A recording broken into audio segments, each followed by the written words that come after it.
April 1945. The Third Reich has 17 days left to live. Soviet artillery pounds Berlin from the east. American tanks roll through Bavaria from the west.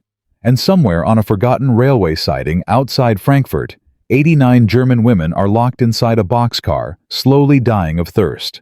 They have been there for 12 days. 12 days without food. 12 days without water. 12 days in absolute darkness, breathing air thick with the smell of human waste and death. 3 of them are already dead. The others are too weak to move the bodies. But here is what makes this story insane. The people who will save them are the same people their government promised would execute them on sight. The same people they were taught to hate. The same people they believed were monsters. What happens next will shatter everything these women believe about their enemy. It will break them in ways that cruelty never could, and it will teach them the most painful lesson of the entire war. Sometimes your enemy is the only one willing to save your life. Let me take you back to the beginning. Germany, April 17, 1945. The war is lost, and everyone knows it. Hitler hides in his bunker raging at generals who no longer exist. The Wehrmacht is collapsing on every front. Cities burn, armies disintegrate, and millions of Germans flee westward, desperate to surrender to Americans rather than Soviets. In this chaos, nobody knows what to do with the women.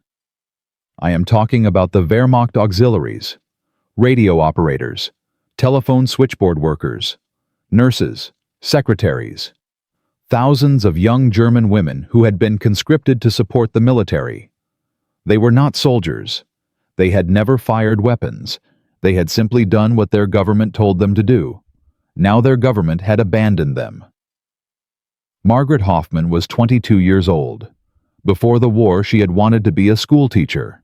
She had studied literature at university, dreamed of spending her life surrounded by books. But in 1943, the Reich needed radio operators more than it needed teachers. So Margaret put away her dreams and learned to transmit messages she never wrote to people she never met. For 2 years, she sat in bunkers and communications centers doing her job, waiting for the war to end. She did not consider herself a soldier. She was just a young woman trying to survive. On April 17th, her commanding officer told her to pack one bag. A train was leaving in 2 hours. Destination unknown. Orders unclear. Just get on the train and head west, away from the Soviets, toward the Americans. Nobody mentioned food. Nobody mentioned water. Nobody mentioned how long the journey would take. 89 women crowded onto that platform. Clerks from Munich, nurses from Berlin, telephone operators from Dresden. The youngest was 19. The oldest was 43. Most were in their early 20s. Ordinary women caught in the collapse of everything they had known. The boxcar was nothing special. Standard freight car. Wooden floor, iron walls, no windows. Designed to transport grain or coal. Not human beings. But there was no time for proper arrangements. There was barely time for anything. The guards pushed them inside. 89 bodies in a space meant for cargo. The door slammed shut. Chains rattled. Locks clicked into place. Then darkness. Total, absolute, suffocating darkness. Margaret could not see her own hand in front of her face. She could only feel the bodies pressed against her on every side. She could only hear the breathing, the whispered prayers, the soft crying of women who understood exactly how much trouble they were in. The train lurched forward. Nobody knew where they were going. Nobody knew when they would arrive. And nobody knew that their guards would soon abandon them to die. The first 2 days were merely uncomfortable. The women were hungry and thirsty, but hunger and thirst were old friends. Germany had been on rations for years. Everyone knew what it meant to go without. They organized themselves as best they could. Took turns standing near the ventilation slots where the air was slightly less thick. Shared whatever small supplies they had brought. Told each other it would be fine. Someone would come. The journey would end soon. But the train kept stopping. Hours at a time. Sometimes days. The sounds of war filtered through the iron walls. Artillery in the distance. aircraft overhead, the chaos of a nation dying all around them. On the third day, the train stopped and did not move again. The women did not know it yet, but their guards had heard American artillery and decided to save themselves. They simply walked away from the train and never came back. 89 women locked in a boxcar abandoned on a forgotten siding while the entire German military structure collapsed around them. Nobody was coming to save them. Day 4. The thirst became serious. Some women had brought small canteens. These were emptied, quickly shared among friends. Others had nothing. They began to lick condensation from the metal walls at night when moisture collected on the cold iron. It was not enough. Day 5. Margaret's lips cracked. Her throat burned like fire. She tried to swallow and could not. Her tongue felt thick and foreign in her mouth. Day 6. A woman named Greta fainted. They propped her against the wall. She did not wake up. Day 7. Greta died. She was 24 years old, a secretary from Dresden. She had been one of the strongest women in the car, always helping others, always keeping spirits up. Now she was gone. They had no space to move her body, no way to give her dignity. They covered her face with a scarf and said a prayer. Then they went back to waiting. Day 8. The smell became unbearable. The living sat among the dead in darkness, so complete it felt like being buried alive. Day 9. 2 more women died. Margaret stopped keeping track of time. Her mind began to drift. Hallucinations came. She saw her mother standing in their kitchen in Hamburg, holding a glass of cold water. She saw her university classroom sunlight streaming through windows. She saw a boy she had loved before the war, smiling at her with the gentleness she remembered. Then she would wake up, if you could call it waking. And she was still there, still in the darkness, still dying. Day 10. Day 11. The days blurred together. Margaret could no longer feel her legs. She could no longer think clearly. She could only wait. She kept a small diary throughout the ordeal. Her entries became shorter as the days passed. No water for 4 days. Greta died this morning. I think I will be next. I am not afraid. Only tired. Day 12. On the morning of April 29, 1945, Private Thomas Riley was having a boring day. He was 20 years old, a farm boy from Iowa. 8 months in Europe. He had seen combat. He had watched friends die. He had helped liberate concentration camps. He thought he understood what war was. His squad was searching abandoned rail yards outside Frankfurt. Routine work. Looking for weapons, ammunition, anything useful the retreating Germans might have left behind. Nobody expected to find anything interesting. Then Riley smelled something. Death.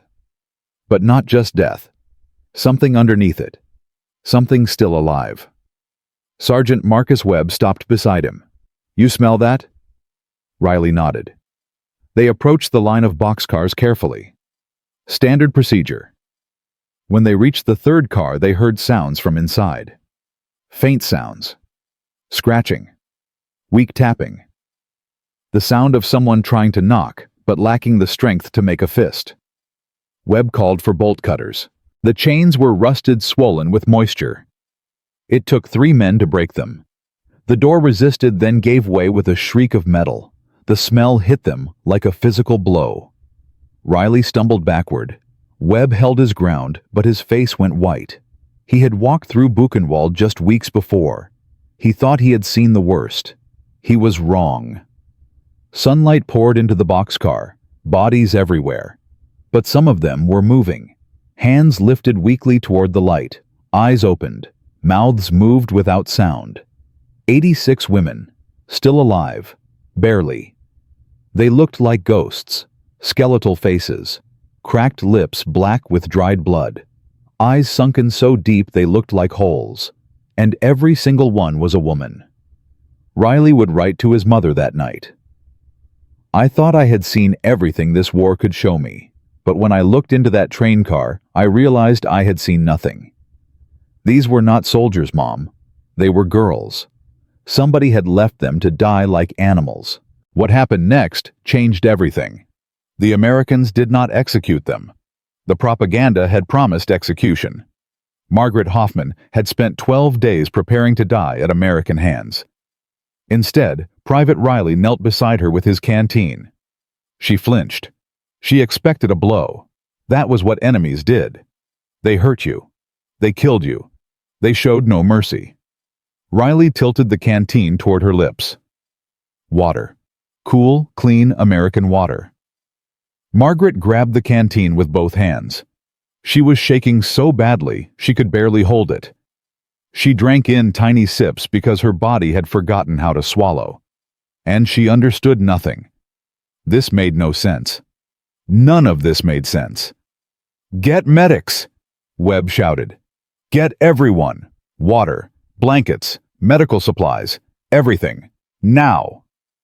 Within an hour, the rail yard transformed into an emergency rescue operation. Trucks arrived. Medics arrived. A field hospital was called in. Officers who had been coordinating occupation duties found themselves organizing the largest humanitarian effort of their careers. One by one, the women were lifted from the boxcar. Most could not walk. Many could not even stand. The medics worked with desperate efficiency, checking pulses, starting IVs, wrapping skeletal bodies in clean blankets. Some women cried when they were touched. Others stared in complete disbelief. Margaret was among the first carried out. As they lifted her onto a stretcher, she grabbed Sergeant Webb's wrist. Her grip was weak but insistent. "12 Tage," she whispered. 12 days. Webb did not speak German, but he understood. He looked back at the boxcar, at the hell these women had survived, and he felt something crack inside his chest. "You are safe now," he told her, knowing she probably could not understand his words, hoping she might understand his tone. "You are safe." Margaret's eyes closed. Not death. Exhaustion so profound it looked like death. The medics carried her away. By noon, all the survivors had been evacuated. 86 women pulled from darkness into light.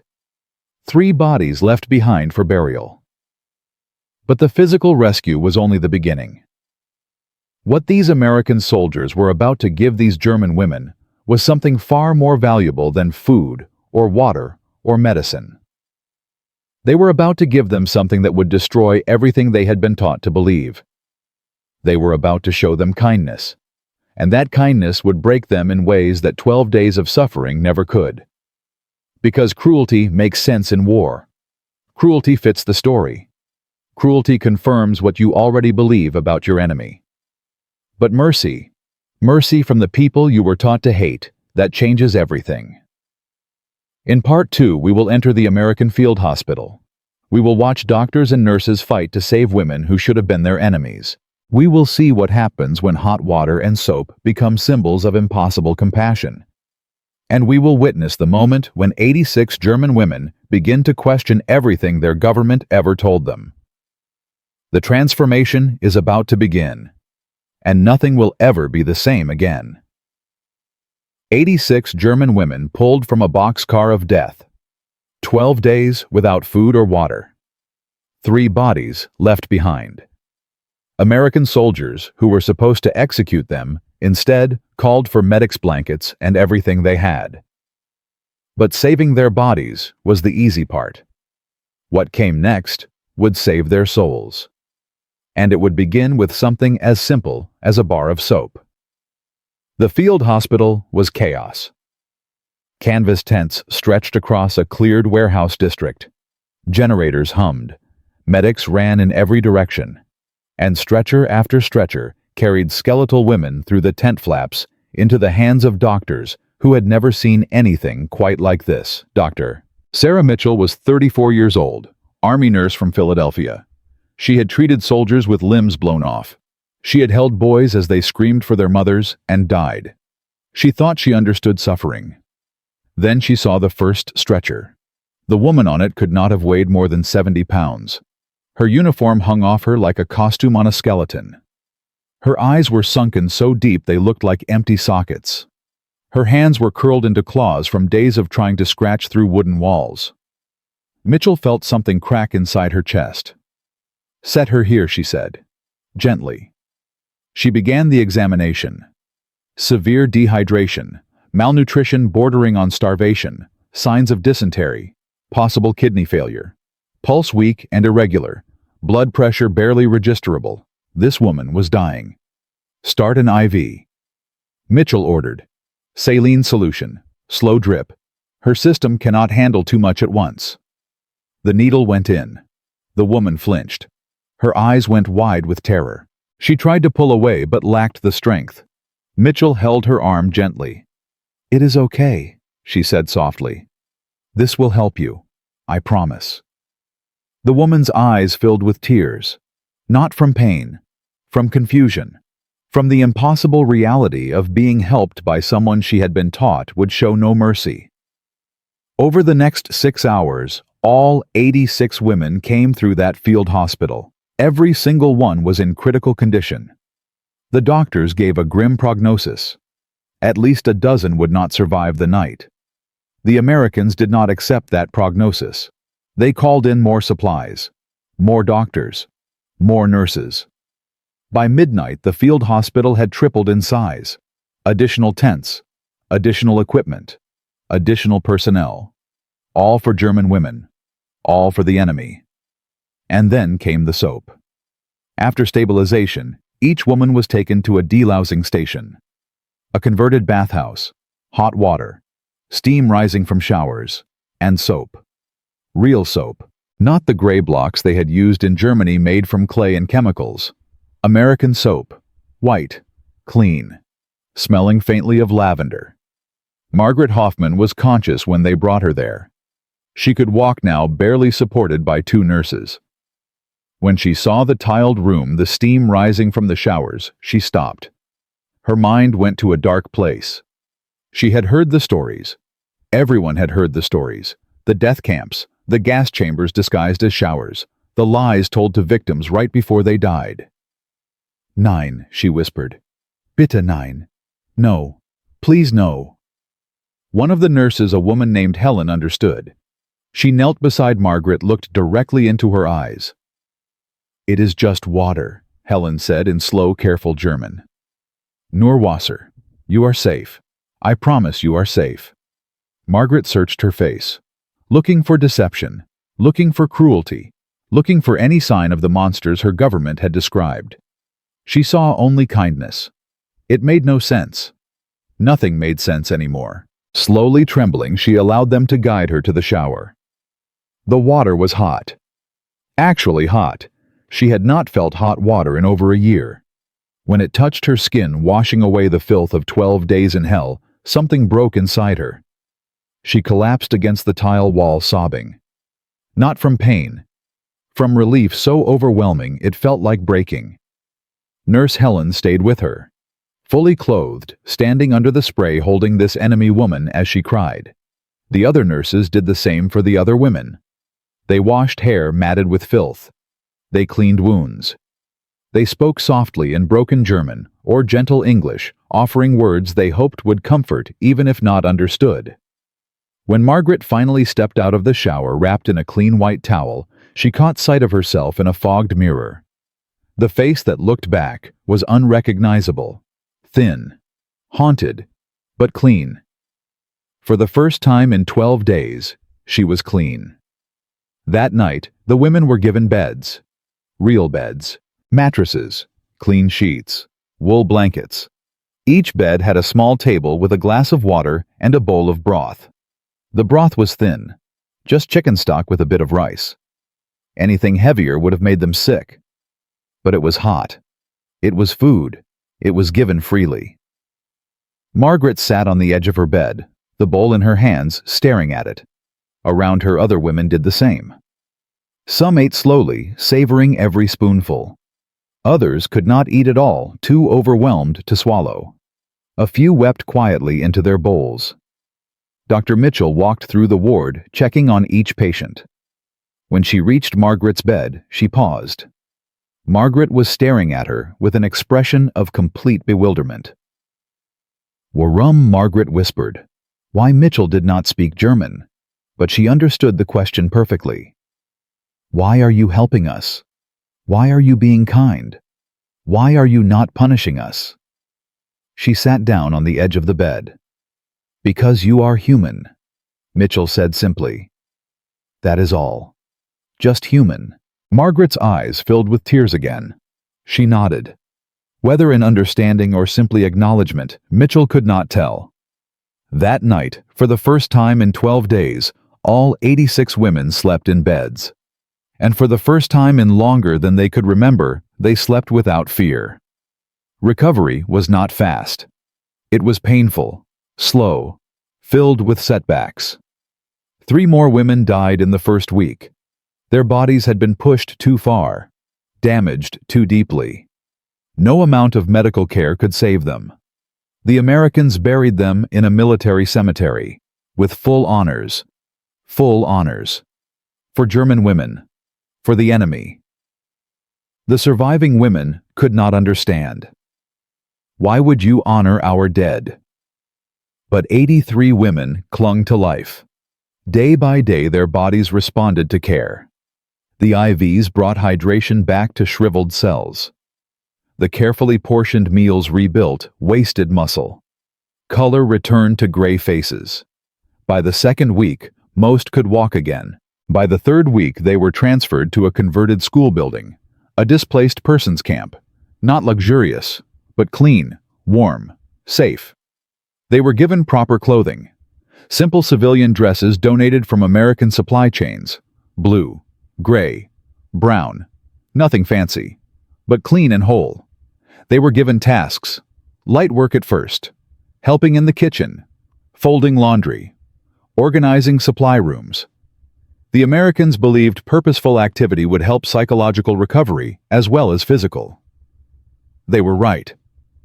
Margaret was assigned to the camp library, a small room with donated books in German and English. She spent her days organizing shelves, repairing damaged bindings, and slowly, carefully beginning to read again. The first book she picked up was a German translation of an American novel, The Grapes of Wrath by John Steinbeck. She had never heard of it. Reading it, she discovered a story about poverty displacement and human suffering in America. The idea shocked her. She had been taught that America was a land of endless wealth, that everyone lived in luxury while the rest of the world starved, that Americans were soft and weak and decadent. But this book described Americans who were hungry, desperate, suffering. It was the first crack in the wall of propaganda she had lived behind her entire life. Other women had similar experiences. Helga Schmidt, a former nurse from Berlin, worked in the camp infirmary alongside American medical staff. She watched them treat German civilians with the same care they gave American soldiers.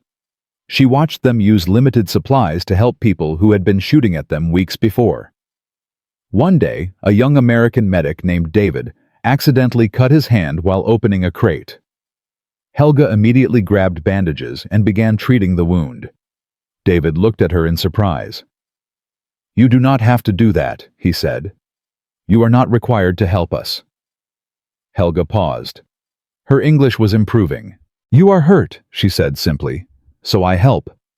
David smiled. "Fair enough." That small interaction stayed with Helga, the casualness of it, the normalcy. In her world, enemies did not treat each other's wounds. Enemies did not smile at each other. But here, in this strange camp run by people she had been taught to fear, she was being forced to see enemies as people. And it was terrifying. The food was another constant shock. 3 meals a day, every day. Breakfast was porridge or bread with butter and jam. Real butter, real jam.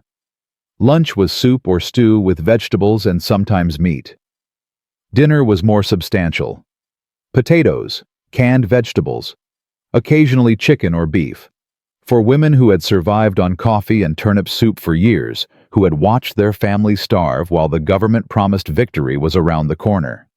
This abundance was incomprehensible. Anna Miller, 23 years old, former telephone operator from Munich, kept a journal during her time in the camp. Her entry from May 15, 1945. "Today they gave us chocolate. American chocolate. I do not remember the last time I had chocolate. 1943. 1942. The taste was so sweet it made my teeth hurt. I ate it slowly, making it last as long as possible. Then I cried. Because while I was eating chocolate, my mother and sisters are probably digging through rubble in Munich, searching for scraps. How can I be here eating chocolate while they starve? What kind of person does that make me? The guilt was universal. Every woman felt it. They were being fed while their families starved. They were safe while their cities burned. They were receiving kindness from the very people their government had demonized. The contradiction gnawed at them daily. Some withdrew, speaking to no one, eating mechanically, going through motions without truly living. Others became defiant, insisting this was all propaganda. That the Americans were only being kind now, but would show their true cruelty later. But most fell into a confused middle ground. The food was real. The beds were real. The medical care was real. The kindness was real. If all of that was real, what did it say about everything they had believed before? One evening in late May, Margaret gathered some of the women in a dormitory room. Anna was there. Helga, Greta, a dozen others who had become friends through shared suffering. "Do you think they will punish us eventually?" Greta asked. "Maybe they are fattening us up first." Several women murmured agreement. It seemed logical. Why else would the enemy show such generosity? But Helga shook her head. "I have worked with their doctors for 3 weeks. I have watched them. They are not pretending. They genuinely care about keeping us alive." But why, someone asked. "We are the enemy. We served the Reich." Helga hesitated. "I think they see us as people first, not as Germans, not as enemies, as people." The room fell silent. The idea was so foreign, so contrary to everything they had been taught. "If that is true," Anna said quietly, "then everything we were told was a lie." No one argued, but the real breaking point was yet to come. In mid-June, the Americans organized a screening in the camp, a projector in the main hall. All the women were asked to attend. Nobody told them what they would be watching. When the lights dimmed and the footage began, there was confusion at first. Black and white images, grainy, documentary footage, American soldiers, a camp, barbed wire. Then the camera panned. Bodies, mountains of bodies. Skeletal prisoners in striped uniforms. Mass graves. Gas chambers. The room erupted. Women covered their mouths. Others turned away. A few ran from the room. Margaret sat frozen, staring at the screen. The narrator's voice, calm and American, explained what they were seeing. Buchenwald, Dachau, Bergen-Belsen, the Nazi concentration camps, the death factories. She had heard rumors. Everyone had. Whispers about special camps for Jews and political prisoners. But the rumors had been vague, easy to dismiss as enemy propaganda. This was not propaganda. This was real footage, documented, undeniable. When the screening ended, the room was silent. No one moved. Then someone started crying. Then another. Then several. Within minutes, the entire room filled with the sound of women weeping. Deep, wrenching sobs that came from somewhere fundamental. An American officer stood at the front. Colonel James Patterson. He waited until the crying subsided slightly. "I showed you this," he said in German through an interpreter, "not to punish you. Not to make you feel guilty for crimes you did not commit. I showed you this because you deserve to know the truth about what your government did." He paused. "Most of you were secretaries, nurses, radio operators. You did not pull triggers. You did not open gas chamber doors. But you were part of a machine that made these horrors possible. And now you must decide what you believe." He turned to leave, then stopped. "One more thing. The reason we are treating you with kindness is not because we have forgotten what Germany did. It is because we refuse to become what Germany became. That is the difference between us." Then he left. That night, Anna Miller wrote one final entry in her journal. I understand now. The soap, the food, the kindness. It is not a trick. It is a lesson. They are showing us what we should have been, what humanity looks like when it is not poisoned by hatred. I thought captivity would destroy me, but it is rebuilding me instead. And I do not know if I will ever forgive myself for needing the enemy to teach me how to be human. The transformation was complete, not a transformation of bodies, a transformation of souls. 83 German women had entered that camp believing Americans were monsters. They would leave understanding that the only monsters had been the leaders they served. But leaving would bring its own challenges, its own pain, its own impossible choices. In Part 3, we will see what happened when these women finally returned to Germany. To the rubble, to the starvation, to families who would not believe what they had experienced. And we will discover that sometimes the hardest part of being saved is learning how to live with it. The journey home is about to begin, and nothing will be the same again. 86 women pulled from a boxcar of death. 12 days without water. American soldiers who should have executed them instead called for medics. But saving their bodies was only the beginning. Now came the part that would break them completely. And it started with a bar of soap. The field hospital smelled of canvas antiseptic and diesel fuel. Generators hummed outside. Medics ran between tents. Stretchers came through the entrance one after another, each carrying a skeleton wrapped in a filthy Wehrmacht uniform. Dr. Sarah Mitchell stood at her station, 34 years old. Army nurse from Philadelphia. 8 months treating combat wounds. She had seen men with limbs blown off.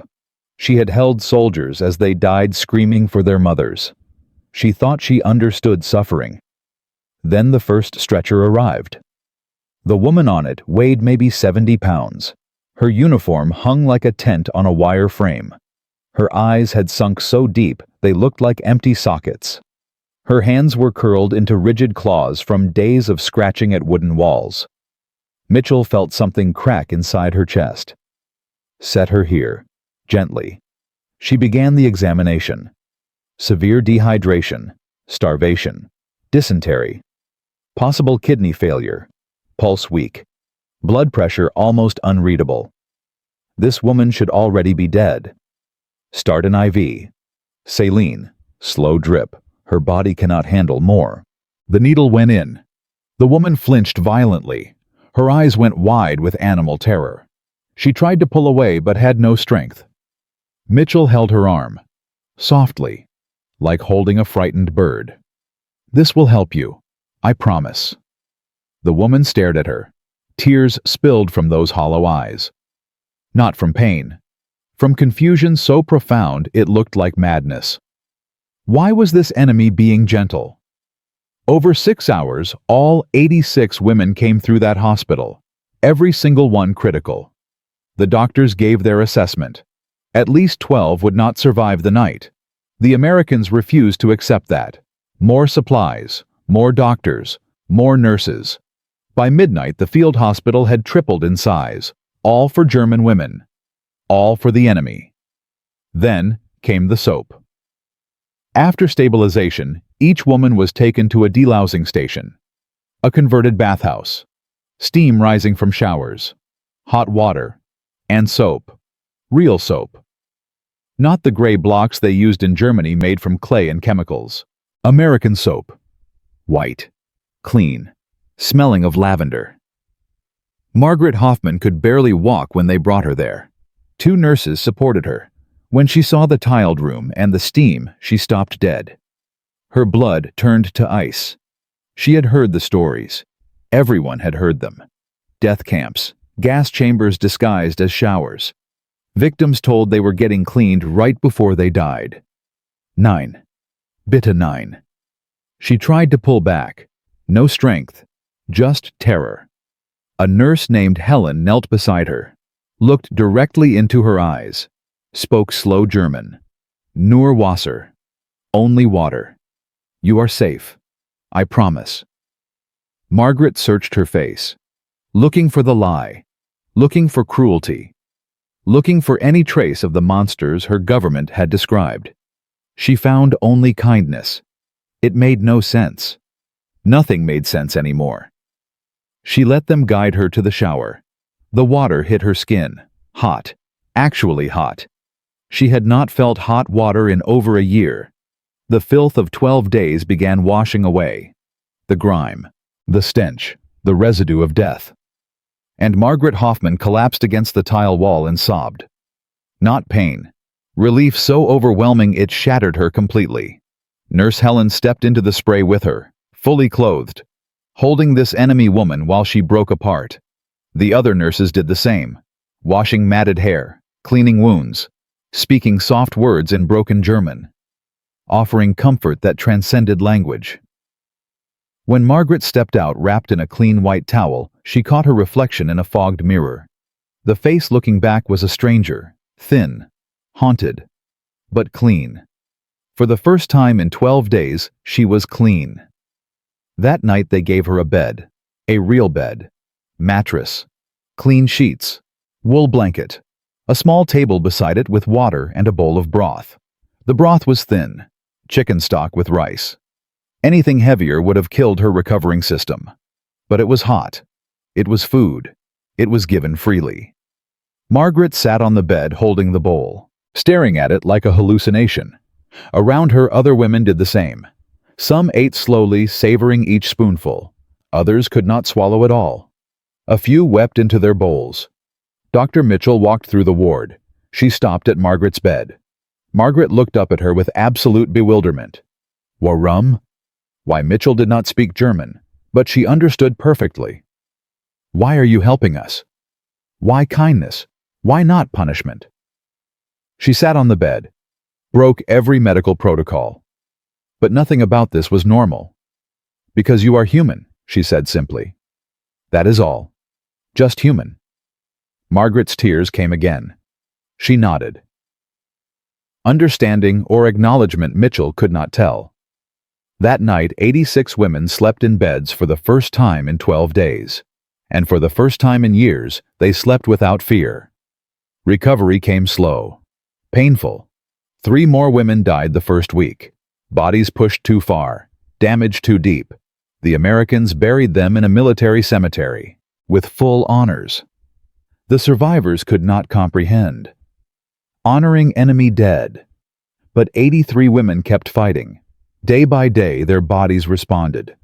IVs restored hydration. Careful meals rebuilt muscle. Color returned to gray faces. By week 2, most could walk. By week 3, they transferred to a displaced persons camp, a converted school. Not luxury, but clean, warm, safe. They received civilian clothes, simple dresses, blue, gray, brown, clean and whole. They received tasks, kitchen help, laundry, supply organization. The Americans believed purposeful activity helped psychological recovery. They were right. Margaret worked in the camp library, a small room with donated books. She organized shelves, repaired bindings, and slowly, carefully began to read again. The first book she chose was a German translation of The Grapes of Wrath. She had never heard of it. Reading it, she discovered Americans who were hungry, desperate, suffering. The shock was physical. Her government had taught her America was endless wealth, luxury for everyone, soft, weak, decadent people. This book showed starving families, displaced workers, human misery.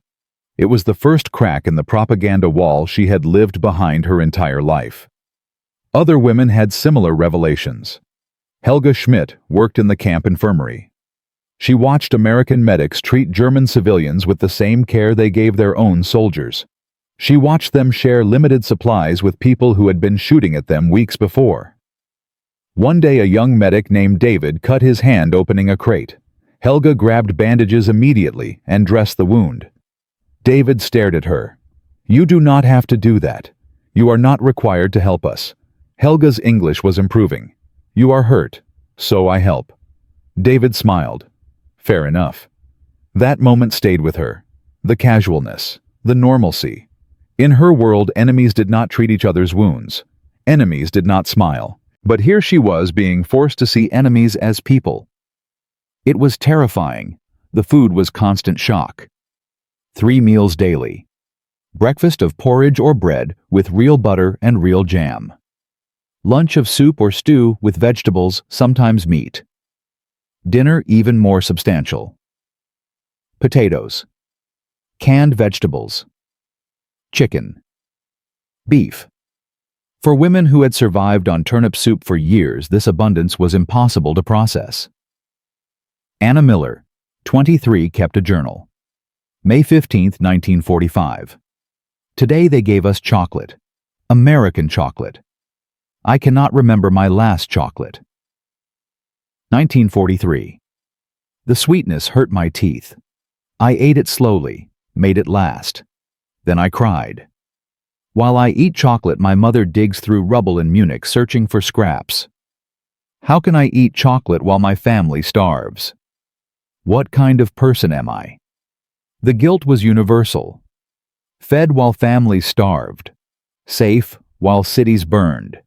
Receiving kindness from people their government called monsters. The contradiction consumed them daily. Some withdrew completely, eating mechanically, speaking to no one. Others became defiant. This is propaganda. Americans will show their true cruelty soon. Most fell into confused middle ground. The food was real. The beds were real. The kindness was real. If all that was real, what did it mean about everything they had believed? One evening in late May, Margaret gathered women in a dormitory room. Anna, Helga, a dozen others bound by shared suffering. Do you think they will punish us eventually? Greta asked, fattening us first. Others agreed. Why else such generosity from enemies? Helga shook her head. I have worked with their doctors 3 weeks. They are not pretending. They genuinely want us alive. But why we serve the Reich? Helga paused. I think they see us as people first. Not Germans. Not enemies. People. Silence filled the room. The idea was alien. Contrary to everything they knew. If true, Anna said quietly, then everything we believed was a lie. No one argued. But the real breaking point came in June. The Americans organized a screening. Projector in the main hall. All women required to attend. Nobody explained what they would watch. Lights dimmed. Footage began. Black and white. Grainy. American soldiers. A camp. Barbed wire. Then the camera moved. Bodies. Mountains of bodies. Skeletal prisoners in striped uniforms. Mass graves. Gas chambers. Evidence of systematic murder on industrial scale. The room erupted. Women covered their mouths. Others fled. Some vomited. Margaret sat frozen, unable to look away. The narrator explained calmly. Buchenwald, Dachau, Bergen-Belsen, Nazi death camps, factories of extermination. She had heard whispers. Everyone had. Special camps for Jews and political prisoners. Rumors easy to dismiss as enemy lies. This was not rumor. Real footage. Documented. Undeniable. When it ended, silence crushed the room. Then crying began. One woman, then another, then dozens. Deep, wrenching sobs from somewhere primal. Colonel James Patterson stood at the front. He waited for the crying to subside. I showed you this not to punish you, not to create guilt for crimes you did not commit. I showed you this because you deserve truth about what your government did. He paused. Most of you were secretaries, nurses, operators. You did not pull triggers. You did not open gas chamber doors. But you served a machine that made this possible. Now you must decide what you believe. He turned to leave. Stopped. One more thing. We treat you with kindness, not because we forgot what Germany did. We treat you with kindness because we refuse to become what Germany became. That is the difference between us. He left. That night, Anna wrote her final journal entry. I understand now. The soap, the food, the kindness, not a trick, a lesson. They are showing us what humanity looks like when not poisoned by hatred. I thought captivity would destroy me. It is rebuilding me instead. I do not know if I will ever forgive myself for needing the enemy to teach me how to be human. The transformation was complete. Not bodies, souls. 83 women entered that camp believing Americans were monsters. They would leave knowing the only monsters were the leaders they had served. But leaving would bring new challenges, new pain, new impossible choices, because the letters were starting to arrive. Letters from Germany, from families living in rubble, from mothers who thought their daughters were dead, from sisters who had married enemy soldiers just to survive. And with those letters came questions these women were not ready to answer. In part 3, we will see what happened when they finally went home. To the destruction, to the starvation, to families who would not believe what they experienced. And we will discover that sometimes the hardest part of being saved is learning how to live with the truth. The journey home begins, and nothing will be the same again. 86 women pulled from a boxcar of death. American doctors who fought to save them. Soap and hot water that broke them completely. A screening that showed them the truth about the Reich they served. The transformation was complete. But now came the hardest part. Going home. The first letters arrived in early June. Red Cross couriers delivering dirty envelopes that had passed through dozens of hands. Letters from Germany. From families living in rubble. From mothers who had mourned daughters they believed were dead. Margaret Hoffman held her letter for 3 hours before opening it. Her hands shook. Her heart raced. She did not know what she feared more, bad news or good news. Finally, she tore the envelope. Her mother's handwriting, familiar, beloved, shaky with exhaustion. My dearest Margaret, I thought you were dead. The authorities told us all women from your unit were killed. I have been mourning for 2 months. Yesterday, Red Cross informed me you are alive, in American custody. I wept for an hour. We are surviving in Hamburg. The city is destroyed. We eat whatever we can find. Father's health is failing. Your sister married a British soldier last week. I know this will shock you, but we had no choice. He brings us food. Without him, we would starve. Please write when you can. I love you. I thought I would never say those words again. Mother. Margaret read it 3 times. Her sister. Married a British soldier. The enemy. Her mother. Grateful for it. Because he brought food. How had the world turned so completely upside down? She walked outside. Found a quiet corner. Let herself break down completely. She was not alone. All across the camp, women received letters that shattered their understanding of reality. Fathers who had been loyal Nazi party members now cursed Hitler's name publicly. Brothers who fought on the Eastern Front, now disabled, and begging on street corners. Mothers thanking God for American occupation, because at least Americans brought order and food. The cognitive dissonance was unbearable. Anna Miller received news that her apartment building in Munich had been destroyed. Her mother and 2 sisters were living in a cellar. Eating rats. Drinking rainwater collected in buckets. She had been eating chocolate while her family ate rats. The guilt nearly killed her. Helga Schmidt learned her fiancé had died at Stalingrad 2 years earlier. She had never received the notification. She had spent 2 years believing he was alive, fighting waiting for her. He had been bones in Russian snow the entire time. Every letter brought new pain, new questions, new impossible contradictions. But the worst letter came to a woman named Ingrid Bauer. Her mother wrote simply, "Your brother was SS. He worked at Dachau. When the Americans came, he shot himself. I do not know if I should mourn him or curse him. I do not know anything anymore." Ingrid did not speak for 3 days after reading that letter. Her brother. SS Dachau. She had seen the footage. The bodies, the gas chambers. Her brother had been part of that. How do you process such knowledge? How do you reconcile the boy who taught you to ride a bicycle with the man who helped murder thousands? You cannot. You simply carry it, forever. By July, the repatriation orders came. Germany had been divided into occupation zones. The process of rebuilding had begun. Displaced persons needed to go home. Home. What did that word even mean anymore?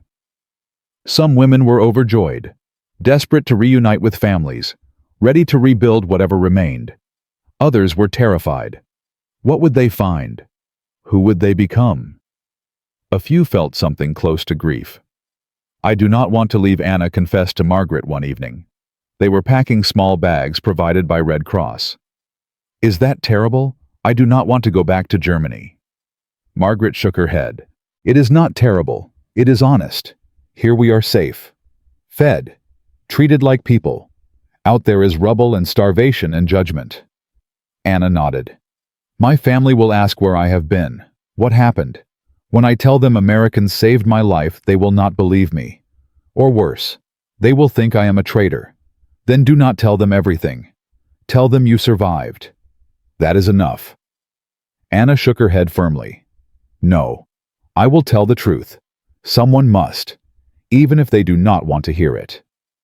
The night before departure, the Americans organized a farewell gathering. Food, coffee, cake. American swing music played by a small band. Some women danced with American soldiers. Awkward, hesitant, but real. Dr. Mitchell stood at the edge of the room, watching. She had treated these women when they were half dead. She had watched them recover, physically, psychologically, spiritually. Now she was watching them prepare to leave, to step back into a world that would not understand what they had experienced. Margaret approached her. Doctor, I want to thank you. For everything. Mitchell smiled. You do not need to thank me. Just doing my job. No. Margaret's voice was firm, was more than job. You gave me back my life. And you gave me back my humanity. I will never forget. Mitchell felt tears threatening. What will you do when you go back? Margaret thought for a moment. Rebuild, like everyone else. Find my family. Help my country heal. But I will never forget what I learned here. She paused. That enemies can show mercy. That kindness is stronger than hate. That every human life has value. Another pause. Quieter. And I will teach these things to my children. So maybe one day there will be no more enemies, just people. The next morning buses arrived. 83 women climbed aboard, carrying small bags and heavy memories, waving goodbye to American soldiers who had saved them. Some cried, some smiled. All of them carried something they had not brought with them. Hope. As the buses pulled away, Anna Miller looked back through the rear window. Americans still stood there, still waving. She raised her hand, then turned forward, toward whatever future awaited in the ruins. In her pocket was her journal. On the last page, she had written one final entry that morning. Today, I leave captivity. But I am freer now than I ever was before, because now I know the truth. And the truth, terrible and beautiful, has set me free. The journey home took 3 days. 3 days through landscapes that looked like the surface of the moon. Cities that had been cities were now craters and rubble. Frankfurt, Mannheim, Heidelberg. Names that had meant civilization now meant destruction. The women stared out bus windows in silence. They had known Germany was losing. They had heard the bombs, but seeing it was different. Seeing skeleton buildings and cratered streets and people digging through ruins made it real in a way nothing else could. This was what the war had done. This was what they were going home to. Margaret reached Hamburg on the 4th day. The city she remembered did not exist anymore. The great harbor, destroyed. The beautiful churches, rubble. The neighborhood where she grew up, a crater. She found her family in the basement of a half-collapsed building. Her mother, her father, her sister, and her British husband. When her mother saw her, she collapsed. Margaret, my Margaret, You are alive." They held each other for a long time, not speaking, just breathing, just being alive together. But the questions came eventually. Where were you? What happened? How did you survive? Margaret told them. All of it. The boxcar, the 12 days, the Americans who saved them, the food, the kindness, the documentary about the camps. Her family listened in silence. When she finished, her father spoke first. He had been a loyal party member for 15 years. He had believed everything the government told him. "I am sorry," he said. His voice cracked. "I am so sorry for what we did, for what we believed." It was the first time Margaret had ever heard her father apologize.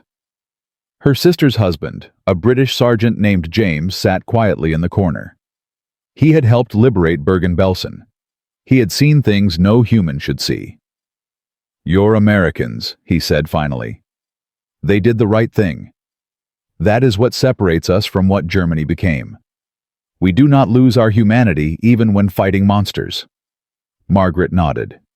She understood now. Completely. Rebuilding took years. Margaret worked as a translator for British occupation forces. Her English was excellent after 3 months with Americans. She helped communicate between occupiers and occupied. She helped smooth tensions. She helped build bridges. In 1948, she met an American journalist named Robert. He was writing about post-war Germany, about how a nation recovers from madness. Margaret told him her story. The boxcar, the rescue, the transformation. Robert published it. The story spread. Other women came forward. Their stories matched. The impossible kindness of American soldiers documented again and again. Margaret and Robert married that year. She moved to Boston, started a new life, had children, grandchildren. But she never forgot. She spoke at schools, at veterans organizations, at peace conferences. She told her story hundreds of times over the next 50 years. "The soap is what I remember most," she would say. Not the starvation, not the fear, the soap, because it represented everything my government failed to teach me. That even enemies deserve dignity. That kindness is not weakness. That mercy is the truest form of strength. Anna Miller stayed in Munich. She became a teacher. History and ethics. She never married. She dedicated her life to education instead. She kept her journal until she died in 1989, just months before the Berlin Wall fell. In her will, she donated it to a Holocaust museum. The note attached read, "So that future generations will know that healing is possible, even after the worst humanity can do." Helga Schmidt returned to nursing. She worked in refugee camps for 30 years, helping displaced persons from conflicts around the world. When asked why she dedicated her life to such work, her answer was always the same. "Because Americans showed me what humanity looks like. Now I show others." Of the 83 women who left that camp in August 1945, 71 survived to see German reunification in 1990. Many stayed in contact, writing letters, attending reunions, supporting each other through decades of rebuilding. They never forgot what happened in that boxcar. But more importantly, they never forgot what happened after. The moment when enemies became saviors.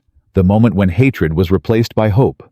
The moment when a bar of soap and a bowl of broth and a clean bed taught them more about humanity than 20 years of propaganda ever had.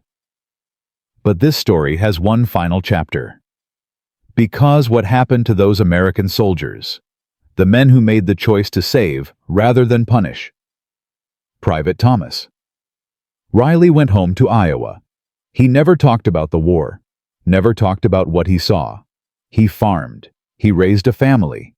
He died in 1998 without ever telling his children about the 86 women in the boxcar. His letters to his mother were found after his death. One of them read, "The thing I remember most about the war is not the fighting, not the death. It is the moment we opened that train car. The moment we chose to help people who should have been our enemies. That choice defined who I was for the rest of my life. Sergeant Marcus Webb stayed in the Army. He served in Korea, in Vietnam. He rose to colonel. He trained thousands of soldiers. He always included one lesson in every training session. The enemy is not always who you think. Sometimes they are victims too. Our job is not just to defeat evil. Our job is to remain human while doing it. Dr. Sarah Mitchell returned to Philadelphia. She worked in hospitals for 40 years. She never forgot the skeletal women she treated in that field hospital. In her retirement, she wrote a memoir. She titled it, The Soap. The dedication read, "For the 86 women who taught me that mercy is the ultimate victory, and for the soldiers who had the courage to show it." So the soap became more than soap. The bread became more than bread. The kindness became more than kindness. They became proof that even in humanity's darkest hours, even when nations wage total war, even when propaganda poisons every mind, compassion can still break through. The women in that boxcar were starving. Americans found them half dead. But what Americans gave them was not just food or medicine or shelter. They gave them back their humanity. And that more than any weapon or strategy or victory is what won the war that truly mattered. The war for the human soul. In Part 4, we will explore the legacy of this story, how it was nearly forgotten, how it was rediscovered, and why it matters more today than ever before. Because in a world that seems increasingly divided, increasingly hateful, increasingly convinced that enemies are monsters who deserve no mercy, this story reminds us of a simple truth. We are all just people, and kindness is always a choice. 86 women pulled from a boxcar of death. 12 days without water. American soldiers who chose mercy over vengeance. A transformation that rebuilt shattered souls, and a journey home to a Germany that no longer existed. We have followed this story through darkness and light, through suffering and salvation, through propaganda and truth. But every story has an ending. And this one has a twist that nobody expected. Because the women who survived that boxcar did not simply disappear into history. They carried what they learned into the decades that followed. They taught their children. They told their stories. They became living proof that humanity can survive even the darkest chapter of human history. But what happened to them? Where did their lives lead? And why does this story matter more today than ever before? Let me tell you. Margaret Hoffman returned to Hamburg in August 1945. She found her city destroyed, her family living in rubble, her father broken, her mother exhausted, her sister married to a British soldier just to survive. But Margaret was not broken. She was transformed. She worked as a translator for British occupation forces.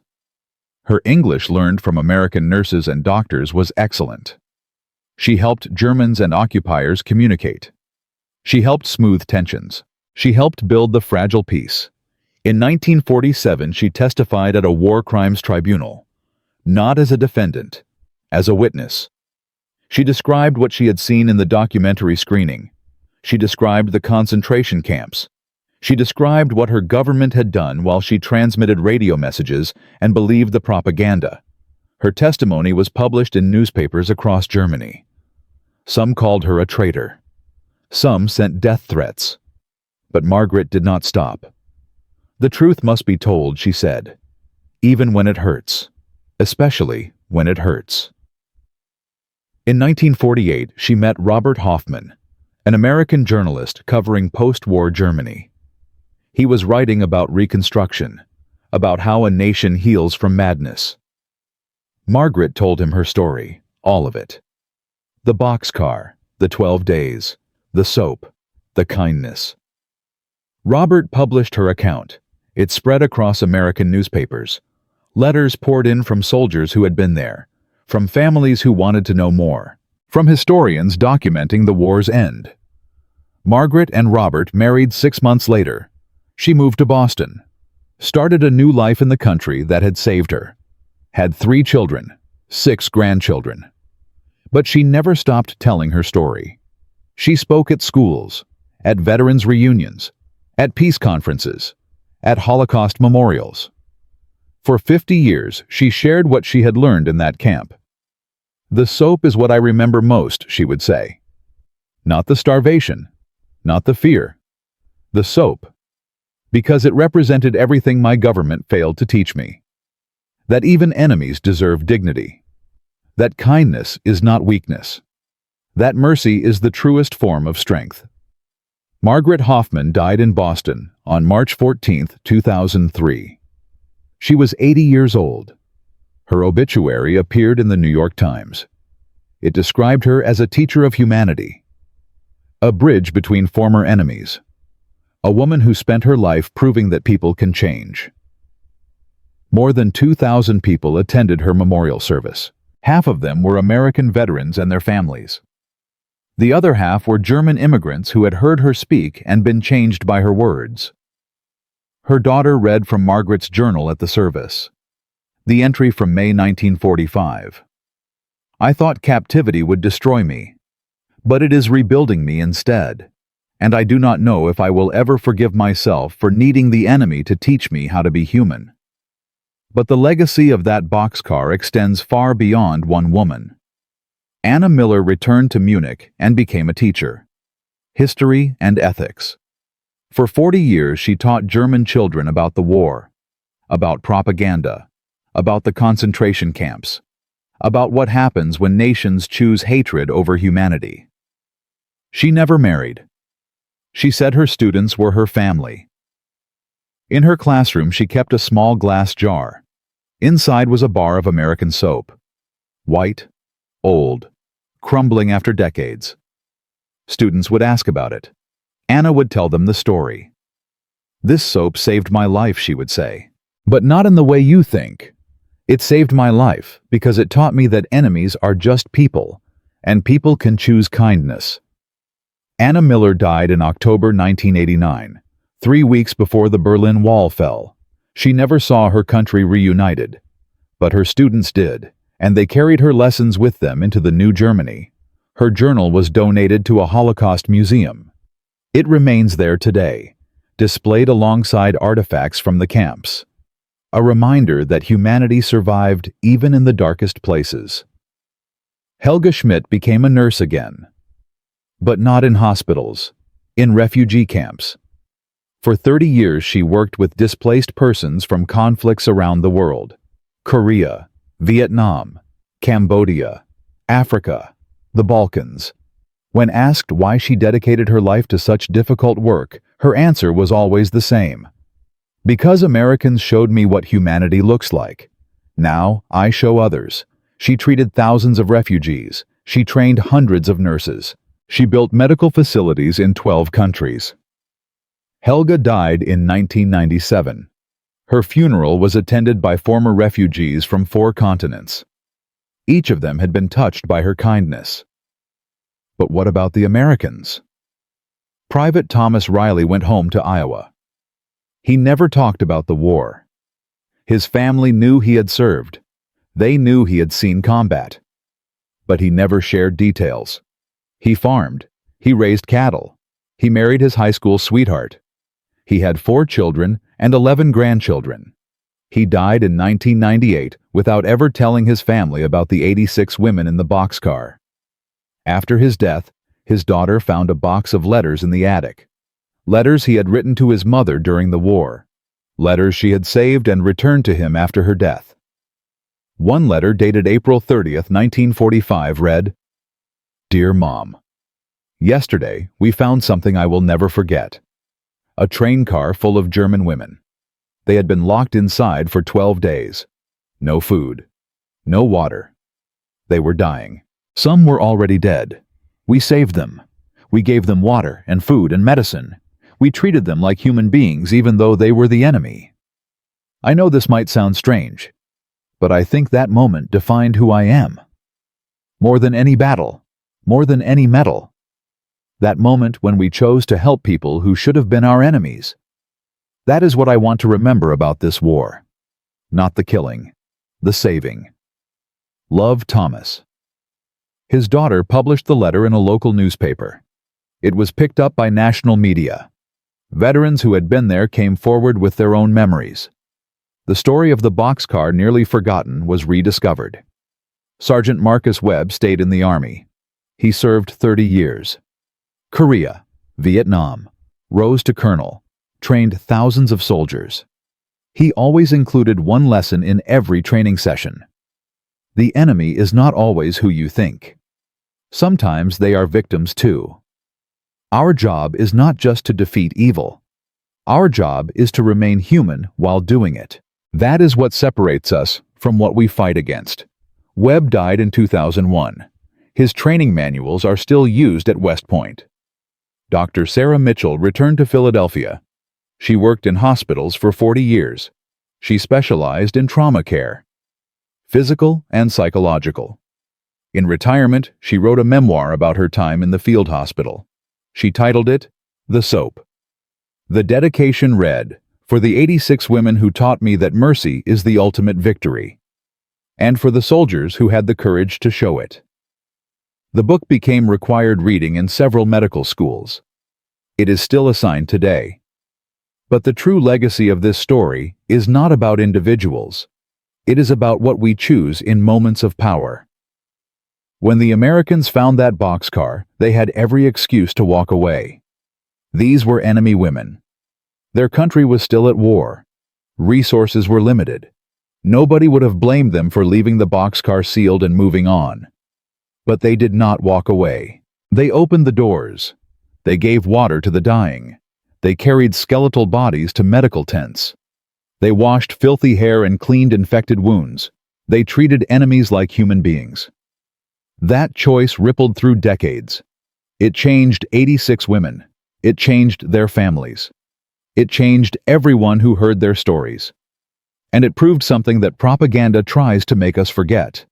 We are all just people. There is one final detail that most people do not know.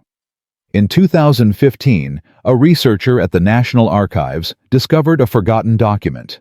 A report filed by Colonel James Patterson, the officer who had organized the documentary screening for the German women. The report included a list of names.